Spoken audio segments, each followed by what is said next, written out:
So I'm going to introduce you now, if I could, to something very local, or fairly local, which is the idea of the Hares Corner. So I'm going to discuss this with Richard Coughlin, who's just going to come up on the stage now. Come on up ahead, Richard. So, ladies and gentlemen, Richard Coughlin from Hares Corner.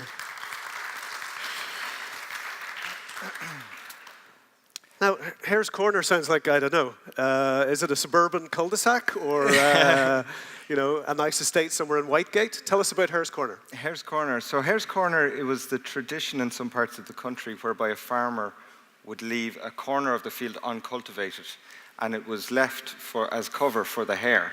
So it was sort of like a nature corner, if you like. And it was an acknowledgement of the relationship between the agriculture and the natural world and how important that was. How commonplace would that be then? Would that be in every second or third field or every field or? That I actually can't answer. I'm not quite sure, because I think the practice has kind of died out, and it sort of died out, I suppose, with this apparent need to kind of cultivate every bit of the field and plough right up to the ditches wherever you could and extract as much money and plough a bit deeper, and all of this kind of quandary that sort of food producers have ended up in the last couple of decades.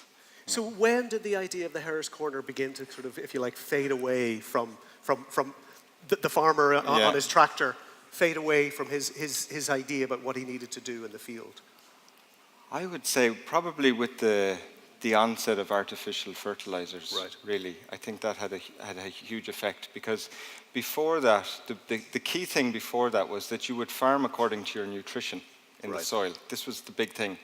And suddenly it became available that you could disregard that rule that we had for thousands and thousands of years, and you could just sort of spread magic dust, and the crops would grow, and they'd grow next year, and they'd grow next 20. year. 10, 10, 20. Yep. Yeah, 10, 10, 20, the hell out of the field, you know.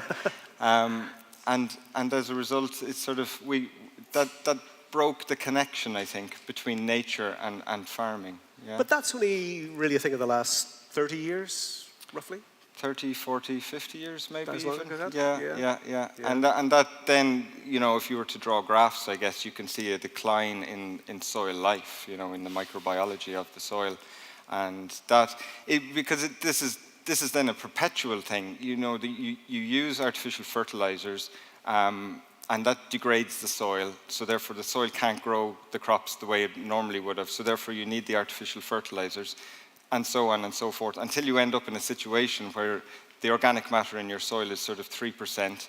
It's like on the verge of collapse, you're losing nutrition, and you end up in a really dodgy situation. You're in a race to the bottom in terms of the health of the soil. You're in a race to the bottom, and a lot of it, I think, comes from being in debt and being under the thumb of debt and banks and all of this kind of thing, yeah. So how can the Hares Corner be the solution to this issue of soil nutrition, soil health? Okay, so, well, this year, this idea of the Hares Corner, as we're looking at it now, was born out of a conversation this year, through a conversation with some clients of mine that I gardened for 3 or 4 years, whereby they got very concerned looking at their fields. They were renting it to somebody who was conventionally growing barley, and they became more and more unhappy the more they learnt about the soil, about the sprays that were going on and how deep it was ploughing. This is around close to Kinsale now? This is close to Kinsale. So it's a field, the Hares Corner is a field of approximately 1.5 acres. It's a nice size just to sort of take on. It's a project, it's an experiment. And so what we've decided to do is that we're not asking the field for anything conventional in terms of a crop or anything like that. We're looking to change the relationship between ourselves and the field and see how we can extract other things from a piece of ground. So we're looking at creative horticulture. We're looking at, if you imagine, a spider graph. So the field is the center platform. And from this, different projects are going to happen. So already we've lined up a number of beekeepers who are coming. So there'll be 6 or 7 beehives this year. And they're looking at the use of thyme oil and the varroa mite. And we're looking at wondering, can we grow a lot of thyme in the area that will have a positive effect on the bees? So I can already see that veering off on its own as almost like a bee school or something, you know? And then in more projects are, for example, well, I should explain actually that the idea for the Hares Corner this year is that we're going to grow Phacelia. And anybody who is familiar with Phacelia knows that Phacelia is one of the bees' favorite plants. So we're doing an acre of Phacelia, which is a green manure. So we're growing it for the benefit of the ecosystem, for the benefit of the soil.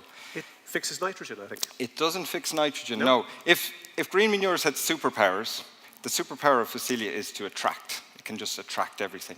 So it seems like we're growing it to attract bees, and we are, but we're actually growing it to attract the attention of the local population, because they're going to pass this field, and for 6 weeks it's going to be a purple field. Now, I don't know when I saw a purple field last, and it's just going to get the word out there. Year one this year is about creating an audience, getting people inspired. I want to overhear people in the supermarket going, "Did you see that weird field up there?" So you want two audiences. You want a bee audience, yep, who are going to say, "Thank you very much, yum, yep, yum." And then you want a human audience who are going to say, "What the hell? Yeah, what's going on there?" Yeah.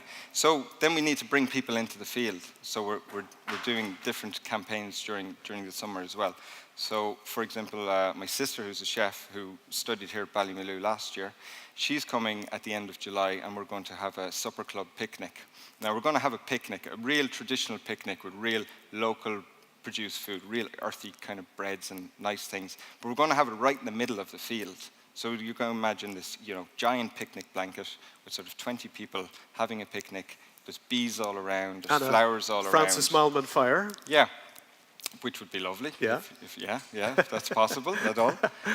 So that's going to draw people. They'll go out. They'll spread the word. People are going to be like the bees, if you like. And there's going to be. So they're information bees. They're saying, "I was in this field. I was in the Hares Corner. I was in the Hares Corner." And people go, "What's the Hares Corner?" And then they explain, "Well, it's this soil positive experiment that's being run." And it really is a soil positive experiment. I mean, the audience really want to capture is people who own land, farmers and food producers and just general landowners who might want to look at doing something different. But it's very difficult for people to step up to the mark, in a sense. I mean, I really commend the people who own this field, because we had a long discussion about it.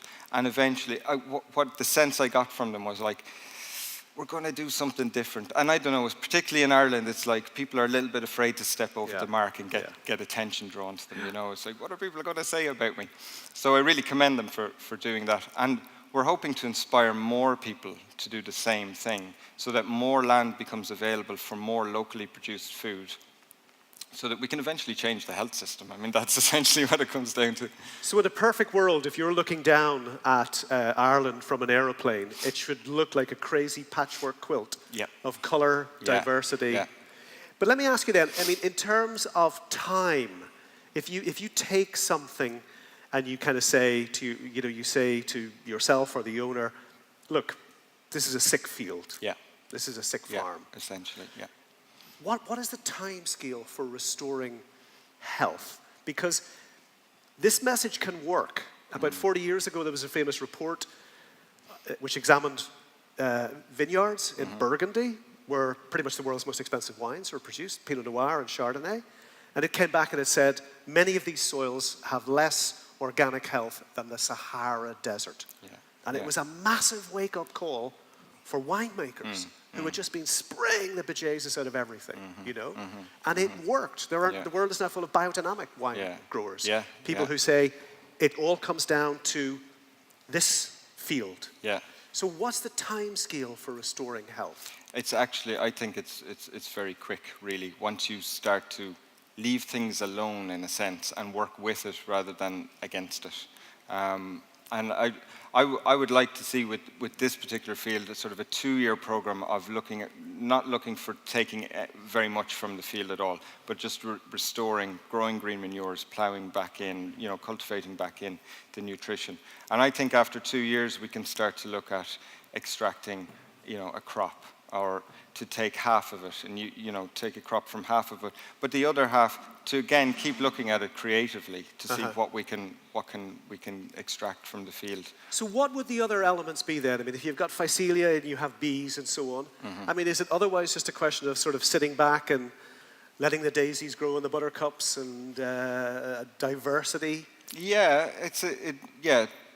the diversity. So one way to look at a field, every field, I think, is to almost look at it like an individual cell. It's an individual ecosystem. It's a garden within itself. So we're looking at hedgerows, you know, and we're looking at the northern side and what can we grow there, and do we plant alder trees, you know, which are going to fix nitrogen? Are we going to promote gorse along the edges, and restore the health of the field in that sense? So really, it's looking at it as a closed system, in a sense, that feeds itself, you know, and restoring the. I mean, we have this relationship with everything above the ground, you know, but really everything's happening underneath the ground, and that's becoming more and more apparent now. And you know, farmers are becoming more and more aware of this, and they're also. I meet different types of farmers, and some of them, you can see in them, they want to do something different. You know, they want to pass on a better farm to the next generation than what they inherited. They're beginning to understand this.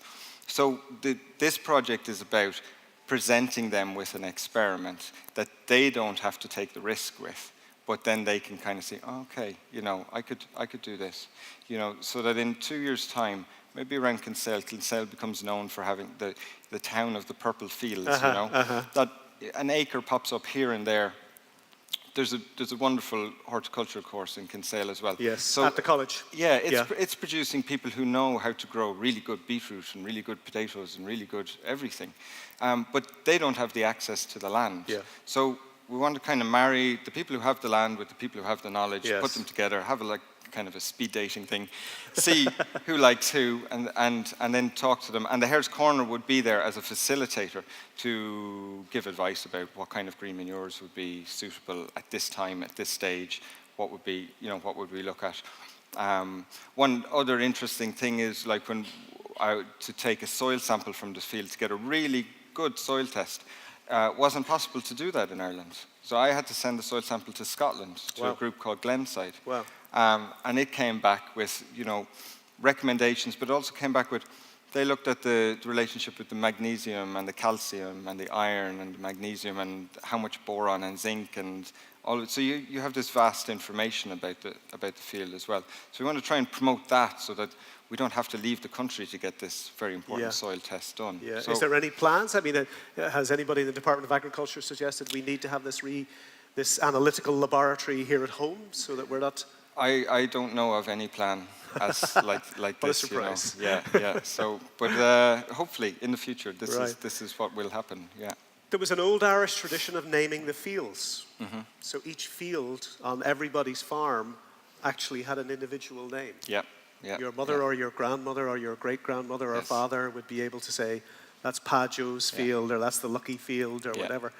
I mean, what you're arguing for, it seems to me, with the Hares Corner is a sort of micro-specificity. In other words, you want to put each field under a microscope and treat each field like a living organism, not just 1.5 acres, 4.5 acres, 2.5 acres south-facing. Yes, yeah. But to see them, as you said, as like a closed system. Yeah, and take that clinical sort of idea about it away from it. And it's not just that it's like a living ecosystem, you know, that it actually is an ecosystem. It is a living ecosystem. The trees at this end of the field are connected to the trees at this end of the field through the hedgerows. Yes. And it's a living entity in itself, and it needs to be treated as such. But we know now, I mean, there is a growing amount of evidence, for example, that within forests, trees are aware of what other trees are doing, whether they're stressed, whether they're needful of water. I mean, we've kind of created an idea where we see an agricultural tableau as being inert, but in fact, it's nothing like inert. No. It is evolving. It's very complex. Talking, if not talking. Definitely communicating. Visibly, but communicating one to the other about conditions, about light, about water. Yeah. But we just need people to realize that this is going on. They may not be able to see it. Yeah. But they've got to realize that it's actually going on. It's there. Yeah, it really is there, and it's there through the mycorrhiza in the soil. You know, this is the element that we're really educating ourselves about now, is how a tree over there is connected to a tree over there, but the roots don't meet, but the mycorrhiza meets. You know, and how plants communicate with this mycorrhiza. You know, a month before a tree puts on leaves, it sends a sugar protein, an exudate, into the ground, and the mycorrhiza pick it up and go, like, Mr. Ash Tree here is going to need some nitrogen, you know? So, so it pulls nitrogen from way over there and gives it to the tree. And then, of course, it's an exchange. So at the end of the year, the tree drops its leaves and the mycorrhiza feeds off that. Yeah. You know, and that's there. It's magic. It's incredible, you know? And we're all part of it, you know? But we don't think we are, because we have this idea, we might admit that animals have senses and some degree of feelings. We're now realizing that fish are extremely intelligent. They're not, you know, silly little things that float around the water. And we're only coming to realize now that actually, you know, the nature that surrounds us is extraordinarily intelligent. And we need to say, come on, we're not the only guys here. Absolutely. We're not really in charge. We might like to think we are. I don't know if we're even in charge of ourselves. I mean, now, one other thing is that we're becoming more and more aware of our gut intelligence. You know, so people are talking about, you think you decide that you're going to go and have, you know, a Gubin hot plate. But actually, it could be some culture of flora in your gut that's going, I'd like Gubin hot plate today, please.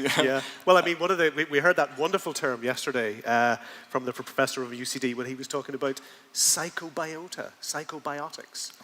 Psychobiotic being what is in your microbiota that sends the signals to your brain that says, actually, I don't want a Gubin hot plate. I want a my goodness pancake. And so instead of going that way, you go that way. And you think you've made the choice, but actually it's down here. Gut feeling. Yeah, absolutely. So the acknowledgement of ourselves as an ecosystem is just as important. Brilliant. Richard, that's fantastic. We look forward to seeing Hares, corners everywhere in Ireland. Thank you very much.